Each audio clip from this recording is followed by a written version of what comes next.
గంజాయి అలవాటు చేసేసి వాళ్ళందరినీ నాశనం చేసి ఆ పనికిరాని పిచ్చి మందు పోసి వాళ్ళందరూ ఆరోగ్యాలు నాశనం చేసేసి ఇళ్లల్లో అల్లర్లు గొడవలు చేపించేసేసి వాళ్ళ చేతిలో రూపాయి లేకుండా నాశనం చేసి కుటుంబాలు ఎంత సైకో శాడిజం చేశాడో మరి వాళ్ళు ఎవ్వరు కూడా సిద్ధంగా లేరండి. 5 ఏళ్ళు అనుభవించింది ఇంకా గుర్తుందండి. ఇంకా 5 ఏళ్ళ పాటు ఇంకా ఈ రాష్ట్రం సుభిక్షితంగా ఉంటుంది. మళ్ళీ వచ్చే 5 ఏళ్ళు కూడా 5 ఏళ్ళు కూడా చంద్రబాబు నాయుడు గారు కూటమి ఆధ్వర్యంలో పవన్ కళ్యాణ్ గారి ఆ స్నేహం ఆ పరిమళాలు అవన్నీ కూడా శుభ్రంగా ఉంటాయి. ఎవడొచ్చినా ఏ పొల్లేసినా కూడా ఎవరు కూడా చెక్కు చెదర్రు. కూటమి ప్రభుత్వం ఇట్లాగే మరి రాష్ట్రాన్ని కాపాడుతుంది. ఇంకో 10 సంవత్సరాలు కనుక వాళ్ళు ఉంటే ఈ రాష్ట్రం నిజంగా అభివృద్ధిలో పరుగులు పెడుతుందండి.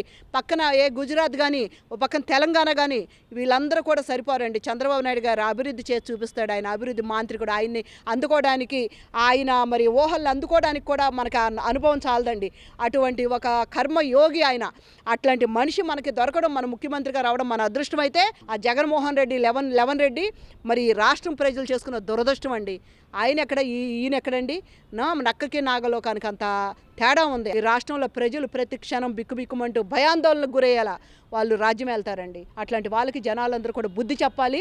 చంద్రబాబు నాయుడు గారి పాలనలో అందరూ కూడా శుభ్రంగా సస్యశ్యామలంగా సుభిక్షంగా ఉండారు. ఇదే కంటిన్యూ అవ్వాలని కోరుకుంటున్నాం మనస్ఫూర్తిగా.